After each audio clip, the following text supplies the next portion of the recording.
Well, hello.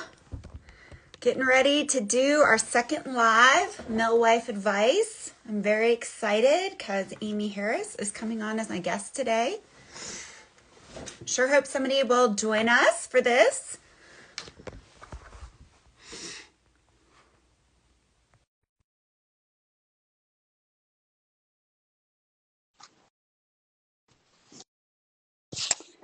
Hey, Amy, I'm trying to let you in. Says you declined.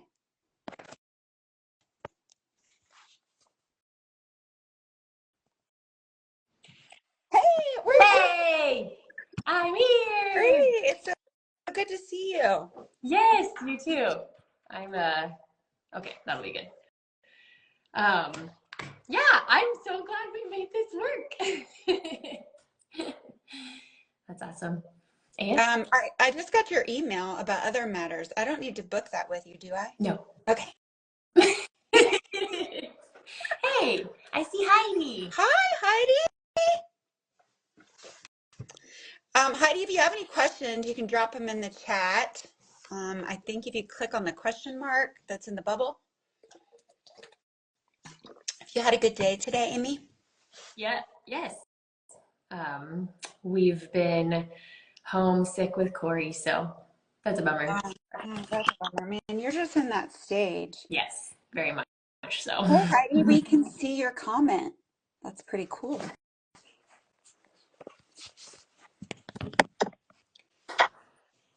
So we'll get started in like a minute. And I figured out how to edit these so people don't have to watch this part on the replay. Oh, good. I'm glad. Yeah, I'm learning all these new techniques, skills. Instagram is actually new to me as well, so don't. Really? Well, I'm surprised because it's your generation. You should be. I kind of stuck with Facebook, and so that's just where I was at. You're not alone. Mm-hmm. All right, so it's 3 o'clock. So we're just going to go ahead and get started. So I'm Beth. This is my guest, Amy. Amy, I'll let you introduce yourself in a minute. But first of all, I'll just tell people how I know you. So Amy and I are actually dear friends. We met because her husband was stationed here. Oh, hey, Matrice, welcome. Her husband was stationed here in Colorado Springs, and Amy was heavily involved in Protestant Women of the Chapel. And I think Amy and I were just instant friends. So we were really good friends, and she has moved on, but we've stayed close. And she's just one of my favorite people. Amy is a Space Force spouse, so yay, we are extending this beyond the Air Force with our second thing. And Amy has just come on today to give her perspective about managing expectations. So, Amy, you want to just tell us a little bit about yourself? Sure. Hey, everyone. I am Amy. I've been married into the military for just over 13 years now, and so we're in that middle phase where things are not so shiny, pretty new, and they're also not so scary anymore, which is great. It's a really sweet place to be that seemed like it would take a long time, and as I look back, it did not take very long. We get to raise 2 boys, and so we have a lot of fun activity in our home, and like Beth said, my husband is active duty Space Force. Great. So, Amy, since I know her really well, I thought, oh, I can probably give her one of the more challenging topics. And honestly, just to start this conversation, this is a hard thing to do. It doesn't come, I feel like, in the beginning of your marriage easily, especially if you didn't grow up with the military perspective. I didn't grow up a military brat, so I was just civilian, and that's what I understood. So this is not something that I learned right away. It took me time, but it is why I wanted to address it on this series, because I feel like if you could learn it earlier, your marriage would be a lot happier and you would be a lot happier. So even though it's a tough topic, I did want to talk about it. So I know I learned to understand that my husband always had great intentions, but sometimes his intentions didn't get to get played out because duty called. Um, so, Amy, I wanted you to share a little bit for us about how you do manage your expectations, understanding that David is serving his country and he does have a lot of demands on him. And I know we've been close, and I know David's had some leadership positions during that. So, if you could just share with us a little insight about how you manage it and keep them maybe a little bit more realistic, and then maybe even how you communicate your expectations to him. Sure. Like you said, it did not come easy. It was definitely a learning process that I really feel like has been refined a lot more recently. The different phases of the military life offer many different opportunities to learn, right? And so when I was young, I was also not raised in a military family or with any military understanding. And so I did not know what I was getting married to at the time. Um, but I knew that I loved David, and so I was in it. And so I've chosen to jump in as much as I can to support him as his wife, and also to know that this is part of my calling as well, to serve as a family member in the military. And so my expectations when I was young were to move around a lot, and that was not part of what has happened. Actually, Beth has had a story of many moves in many different locations. Our active duty time has not been many moves in many locations. And so even those things that I had learned might happen, and people had said, prepare for this and then go for it and be happy, then that didn't even happen. And so everybody's military story is very different.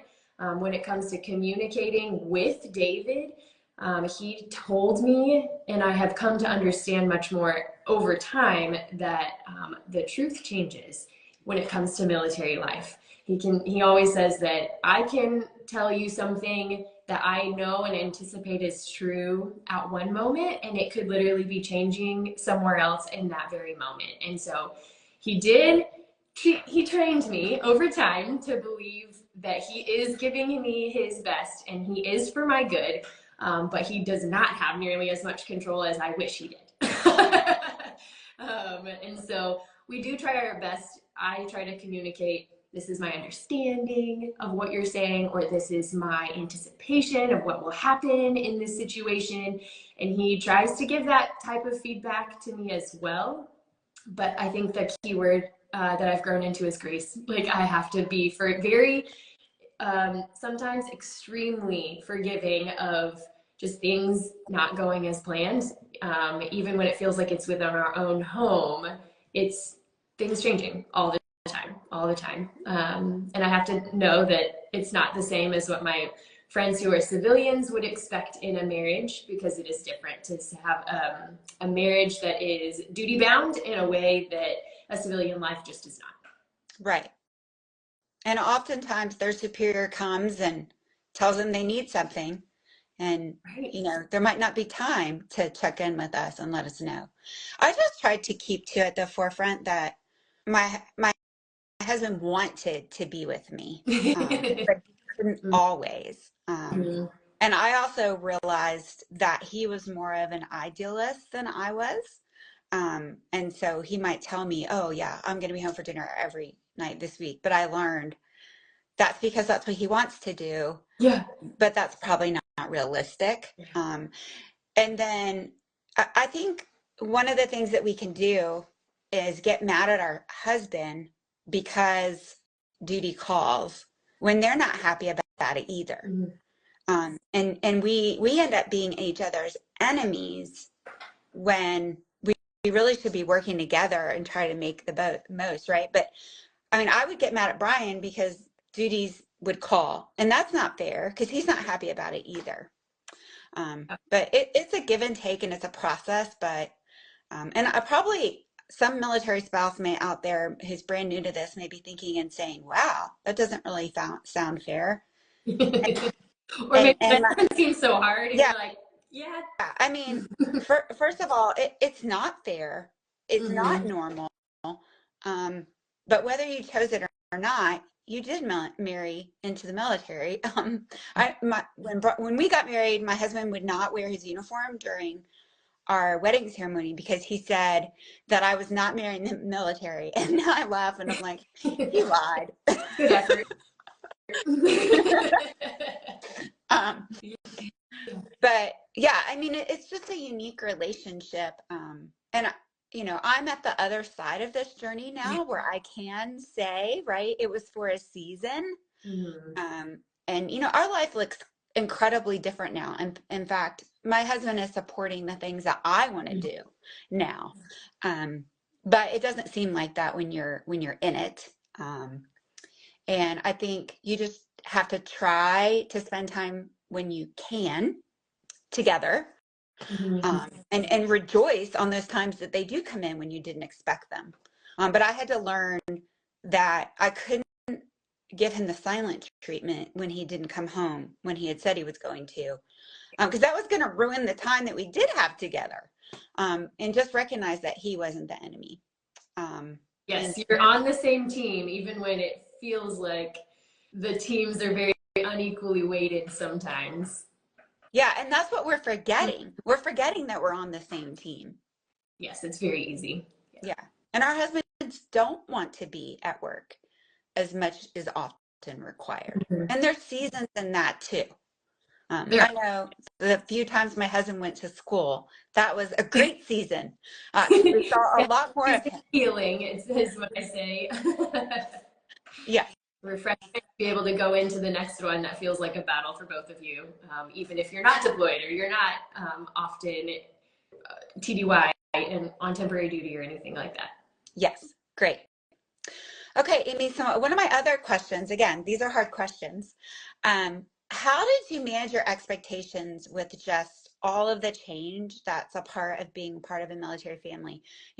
I kind of say the only thing that you can count on is Yeah. change. But that's really hard, and like that's easy for me to say now, right? Having done 25 years, but it's certainly not easy when you're going through it. How did you kind of manage your expectations, regarding we're moving, we're not Right. moving, he's going to deploy, he's not going to deploy, how do you not get your heart set on what maybe even you want to happen, what you think should happen, or what they tell you is happening, which often changes? Right. I do try very hard to hold my expectations loosely, so that if I want something to happen, I try to make that known, and I try to make sure that I'm preparing my own heart and mind for it to be tweaked at minimum, greatly altered at maximum, totally canceled is another option, I guess, as well. But hold expectations loosely. My husband always says, just set them real low, hun. Like low bar, and you won't be as disappointed. But I think the clinging part is what I have learned to open my hands and say, okay, Lord, I trust that you are good and that you will take me and my husband where you want us to go.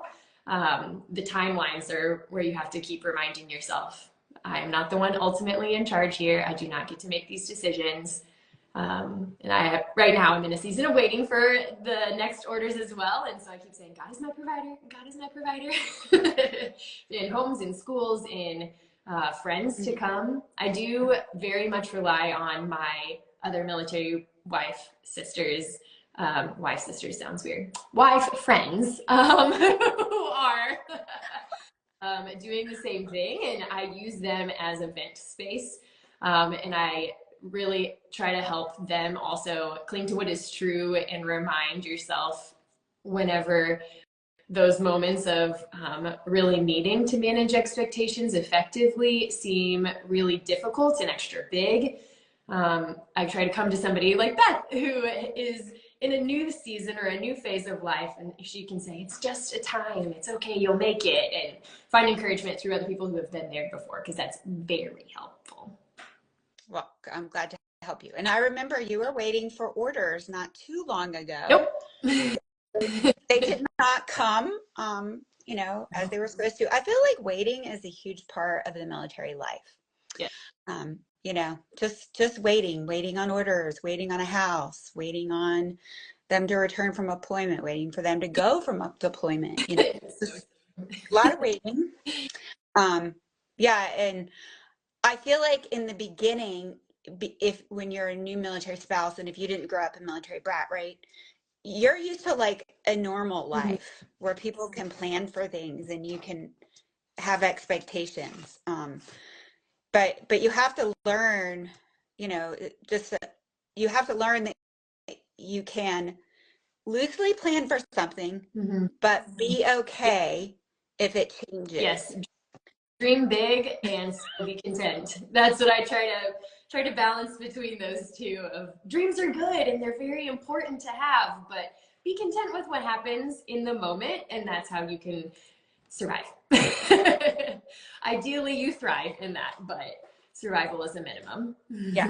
Well, and I feel like the worst story I had a good friend who they got orders to one place. They bought a house in that new location, and their stuff was on the moving van headed there, and they were on the road, and they got a call and said, "You're not going there. You're going here."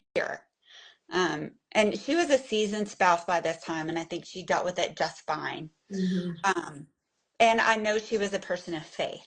And so, like, I love to say, and this was something that I would say to myself often, sometimes out loud, that God even outranked the generals.